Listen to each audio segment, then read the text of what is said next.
하나님 말씀 잠언 7장 1절부터 9절까지 말씀입니다. 구약 성경 917페이지 잠언 7장 1절부터 9절까지 말씀, 우리 한 절씩 교독한 후에 마지막 절은 함께 읽습니다. 저는 다 읽겠습니다. 내 아들아, 내 말을 지키며 내 계명을 간직하라.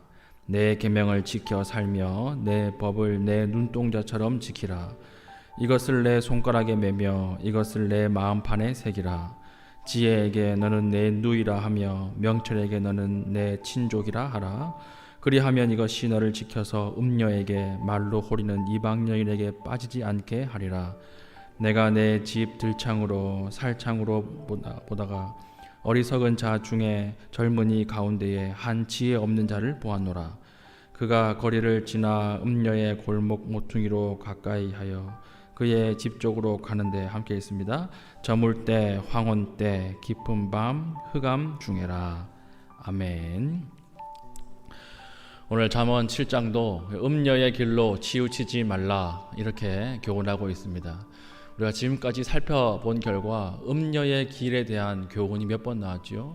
4번 나왔습니다. 4번. 자, 2장에 한 번 나왔고 5장에 한 번 나왔고 6장에 나왔고 오늘 7장에 또 나옵니다. 성경에서 계속 반복되어서 나온다는 것은 무슨 뜻일까요? 중요하다는 거예요. 그만큼 중요하다. 우리 중요한 말을 계속 이야기하지 않습니까? 그래서 자녀들이 잔소리다 이렇게 여길 수 있는 것입니다. 요즘 제가 제일 많이 듣는 말이 손 씻었니? 뭐 이 얘기입니다. 밥 먹을 때도 손 씻었니? 이렇게 이야기하고, 뭐 나 다리가 아파 주물러줘 이래도 손 씻었니? 뭐 그렇게 물어봐요. 모자란 말이에요. 계속 손 씻었냐, 손 씻었냐. 왜 그러죠? 코로나 걸릴까봐. 그렇죠. 깨끗하게 살라고. 그렇게 중요한 얘기, 제일 중요한 얘기를 계속해서 하는 것입니다. 성경도 똑같습니다. 성경도 계속 반복해서 나오는 단어가 있다 그러면 중요하기 때문에 그렇다라고 하는 것입니다. 자, 지혜로운 삶을 사는데 엄청난 대적이 뭐라는 거지요? 음녀의 길로 치우치는 거.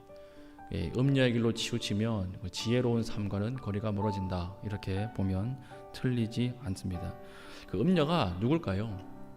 음녀, 우리가 처음 잠언 시작할 때 기억하십니까? 이 지혜라고 하는 것이 의인화된 형태로 나타났다, 이렇게 말씀드렸습니다. 지혜 이러면 잘 와닿지 않으니까 마치 사람처럼 지혜가 성중에서 부른다, 지혜가 뭐 소리친다, 이렇게 의인화해서 표현한 것입니다. 그래서 이 지혜를 나중에 지혜 부인, 또 더 나중에는 현숙한 여인, 이렇게 의인화해서 표현이 되는 것입니다. 그럼 이 음녀는 뭘까요? 음녀는 하나님의 지혜와 반대되는 개념입니다. 하나님의 지혜와 반대되는 것이 음녀로 의인화된 것입니다. 그러니까 의인화된 우매함, 이런 거죠. 그러니까 하나님의 뜻과 반대되는 개념으로서 하나님의 뜻과 반대되는 나의 뜻, 이것이 음녀일 수 있고, 그 다음에 하나님의 계획과 반대되는 세상의 계획들, 이것이 이 음녀라고 볼 수가 있고, 하나님의 말씀과 반대로 가게 하는 것들이 있죠. 다 의인화된 음녀라고 볼 수 있는 것입니다. 그래서 이걸 정확하게 더 이야기한다 그러면 하나님의 뜻과 반대로 가는 거니까 세상 또는 악한 마귀, 이렇게 볼 수도 있다는 것입니다. 근데 성경에서 음녀라고 이야기하는 것을 오늘 우리가 쓰는 가장 비슷한 말이 뭐냐 생각해 보니까 매력이에요. 이 매력의 어원이 중력의 어원과 똑같습니다. 그러니까 매력, 중력 아시죠? 가만히 있으면 우리가 모두가 다 중력의 영향을 받지 않습니까? 그런 것처럼 이 매력도 이 어원이 똑같은 단어다라는 거예요. 그래서 우리가 가만히 있으면 중력의 영향을 받는 것처럼 하나님의 말씀에 매여 있지 못하면 뭐의 영향을 받는 거지요? 이 악한 세상의 매력에 영향을 받을 수밖에 없다라고 하는 것입니다. 그럼 어떻게 영향을 받느냐? 이끌리는 과정이 6절부터 쭉 나오는 거예요. 보십시오. 내가 내 집 들창으로 살창으로 내다 보다가 7절 어리석은 자 중에 젊은이 가운데에 한 지혜 없는 자를 보았더라. 이게 뭐냐면 강조용법이에요. 이 세 다 똑같은 단어입니다. 자, 7절에 어리석은 자, 젊은이, 그리고 또 누가 나오죠? 한 지혜 없는 자. 이 똑같은 단어예요. 세 개 다. 그러니까 잠언에서 젊은이, 소년 이렇게 나온다는 것은 이거 좋은 뜻이 아니라 아직까지 지혜가 완성되지 못한 존재, 하나님의 뜻을 깨닫지 못하고 계속 실수를 연발하는 존재, 이렇게 보는 것입니다. 그러니까 3번 동시에 나왔다는 것은 이 우매함 중에 우매함이라는 거죠. 바보 중에 바보라는 거예요. 내가 살창으로 보다가 바보 중에 바보를 보았는데 그 사람이 누구라는 거예요? 8절, 그가 거리를 지나 음녀의 골목 모퉁이로 가까이 하여 그의 집 쪽으로 가는데, 어떤 한 사람이 모퉁이를 지나가지고 골목 모퉁이 가까이 음녀의 집으로 가까이 가는 걸 봤다라고 하는 것입니다. 근데 골목 모퉁이라는 말이 뭘까요? 골목 모퉁이, 이것은 그냥 아무데나 모르는 길 지나다니다가 만난 것이 아니라 의도적으로 잘 아는 길로 갔다는 뜻입니다. 그러니까 자기 스스로 죽을 곳을 걸어갔다, 이 이야기입니다. 그러니까 모르는 길이 아니에요. 길을 잃어버려서 음녀를 마주친 게 아니에요. 거기에 음녀가 산다는 것도 알고 있고 자기의 의지를 가지고 스스로 모퉁이 안 걸리는 쪽, CCTV가 없는 쪽으로만 걸어간 것입니다. 그리고 걸어간 이후에 타이밍도 기가 막히죠. 9절 보십시오. 저물 때, 황혼 때, 깊은 밤, 흑암 중에라. 자, 기가 막힌 타이밍이죠. 언제 가는 거죠? 황혼 때, 밤에, 깊은 밤에. 이 깊은 밤에 자기 발로 스스로 자기가 죽을 곳을 찾아서 들어가는 사람을 봤는데, 이 사람이야말로 진짜 우매한 자다, 이렇게 이야기하는 것입니다. 자, 밤이라고 하는 시간은 감성의 시간입니다. 어떤 시인이 이야기했죠. 낮에는 한 개의 눈을 가지고 있고 밤에는 1000개의 눈을 가지고 있다. 무슨 말이냐면 낮에는 이성적으로 우리가 생각하기 때문에 이게 명확하게 보이는 것들이 밤이 되면 감성적으로 변하기 때문에 뭘로 바뀌어요? 의미가 수십 개, 수천 개로 본다는 거예요. 연애편지 써보셨습니까? 연애편지 보통 밤에 쓰죠. 밤에 막 쓰다가 낮에 읽어보면 어떻습니까? 다 찢어버리고 그러잖아요. 그래서 밤에 쓴 연애편지를 낮에 읽어보는 거 쉽지 않습니다. 왜 그렇죠? 밤은 감성 중심으로 썼고 낮은 뭐예요? 이성이 중심이기 때문에 서로의 해석이 다른 것입니다. 옛날에 뭐 싸이월드 이런 거 있었는데 감성적인 글귀들을 막 밤에 적어놓고 낮에 읽어보면 뭐 미칠 것 같고, 그런 이유가 뭡니까? 이 서로 다르기 때문에 그렇다는 거예요. 그래서 밤은 항상 우리에게 어떤 시간이 되어야 하느냐?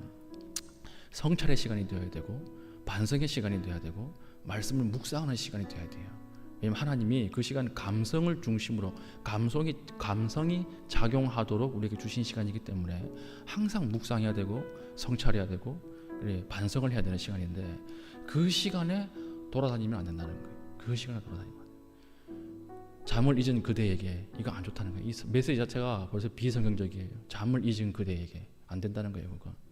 그 시간에 항상 묵상하고 그 시간에 항상 반성하고 빨리 자버려야지. 거기다 대고 한번 오늘 밤새도록 놀아보자. 그런 곳이고 그 안전하고 건전한 곳이 없다는 것입니다. 그런데 이 청년은 이런 곳만 찾아서 가더라라고 하는 것입니다. 그러니까 이 목사님들 중에도 이 설교를 밤에 준비하시는 분이 있어요. 밤새도록 밤을 새워가지고 준비하고 다음날 망치고 또 밤새도록 준비하고 망치고. 물어봅니다. 왜 나는 밤새워서 준비하는데 항상 망칠까? 왜 그런지 아세요? 밤에 준비해서 그래요. 밤에. 우리가 설교를 듣는 시간은 새벽이거든요. 그런데 준비하는 시간은 밤이다. 벌써부터 안 맞는 거죠. 그러니까 밤에 준비하니까 그런 것인데, 그러니까 제일 좋은 것은 뭐냐면 새벽기도 나오는 것입니다. 새벽기도 나오는 거. 새벽기도 딱 나와가지고 그 멀쩡한 정신 가지고 온전한 정신 가지고 하나님 앞에 기도하는 거, 그게 제일 좋다는 것입니다.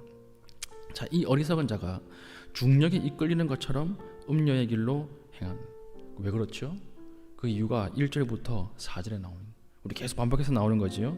내 아들아 내 말을 지키며 내 계명을 간직하라. 내 계명을 지켜 살며 내 법을 내 눈동자처럼 지키라. 이것을 내 손가락에 매며 이것을 내 마음판에 새기라. 지혜에게 너는 내 누이라 하며 명철에게는 내 친족이라 하라. 자, 무슨 말입니까? 항상 마음판에 하나님의 지혜를 두라는 것입니다. 왜 그러느냐? 하나님의 말씀으로 채워지지 않으면 이 마음속에 뭐가 들어온다는 거예요? 음녀의 이방 계집의 홀이는 말이 들어온다는 거예요. 항상 마음 안에 하나님의 말씀으로 가득 채워져 있지 않으면 다른 것이 반드시 들어온다는 것입니다. 그래서 아들아, 네 마음속에 항상 하나님의 법으로 가득 채워라. 충분하게 채워라. 마음속에는 진공이라고 하는 것이 없다. 마음속에 들어오는 것은 항상 하나님의 법이든지 세상의 법이든지 하나님의 뜻이든지 나의 뜻이든지 하나님의 말씀이든지 이방인의 홀이는 계집의 말이든지 이런 것들이 항상 들어와 차 있다는 거예요. 그래서 우리 마음속에 항상 무엇을 밀어내고 무엇을 채워야 될까요? 세상의 소리를 밀어내고 하나님의 말씀으로 가득 채우는 거, 그게 지혜다, 이렇게 이야기하는 것입니다. 예수님도 이렇게 말씀하셨죠. 어떤 귀신 들린 사람 고쳐놨더니 그 귀신 들린 사람이 나가서 이렇게 막 생활하는데 나갔던 귀신이 보니까 깨끗하게 집이 청소되어 있어요. 그리고 나서 자기보다 더 악한 귀신 7을 데리고 또 들어오잖아요. 그러니까 무슨 말입니까? 우리 마음은요, 진공이라고 하는 게 없어요. 우리 마음은 중립이라고 하는 것이 없습니다. 하나님의 말씀으로 채우지 아니하면 세상 것들이 들어온다. 세상 것들로 채우지 않으려면 하나님의 말씀으로 가득 차 있어야 한다는 것입니다. 오늘 이 교훈을 잠언은 우리에게 하고 있다는 것입니다. 그러므로 우리 제일 지혜로운 사람이 어떤 사람입니까? 새벽에 나와서 하나님의 말씀으로 가득 채우고 하루를 시작하는 사람. 하나님의 말씀을 가지고 내 마음 세포 하나하나까지 다 채우고 나서 그때까지 깊이 있게 기도하다가 나가서 주신 삶을 시작하는 것, 그게 제일 지혜로운 사람이라는 거예요. 그게 아니면 대충 기도하고 대충 말씀 보고 그냥 대충 일어났다가 대충 살고 그렇게 되면 항상 우리 마음속에 뭐가 가득 차 있어요? 세상의 말, 나의 뜻, 하나님의 뜻과 반대되는 음녀의 뜻들이 가득 차 있을 수밖에 없다는 것입니다. 그러므로 오늘 이 시간 기도할 때 오늘 말씀을 충분히 묵상하고 말씀 가운데 충분히 기도하십시오. 우리가 약을 먹으면 약이 이렇게 퍼져가지고 우리 세포 하나하나까지 다 스며들죠. 그런 것처럼 완전히 말씀에 푹 담겨져서 오늘 나가실 때 세상에 나가십시오. 그래야 우리가 음녀의 말에 분별할 수 있는 지혜가 생긴다는 거예요. 그렇지 않으면요, 내가 거기에 넘어가 버려요. 이게 음녀의 말인지 하나님의 말인지 구별조차 못하고 넘어가 버려요. 오늘 이 시간 충분히 기도하고 충분히 부르짖고 충분히 젖어서 오늘 세상을 이길 수 있는 믿음의 신실한 주의 백성 되시기를 바랍니다. 아멘. 기도하겠습니다. 하나님, 오늘 우리가 하나님의 뜻을 분별할 수 있는 지혜 허락하여 주시고 마음에 더러워지지 않고 하나님 앞에 말씀으로 또한 가득 채울 수 있는 시간 되게 해달라고 우리 시간 함께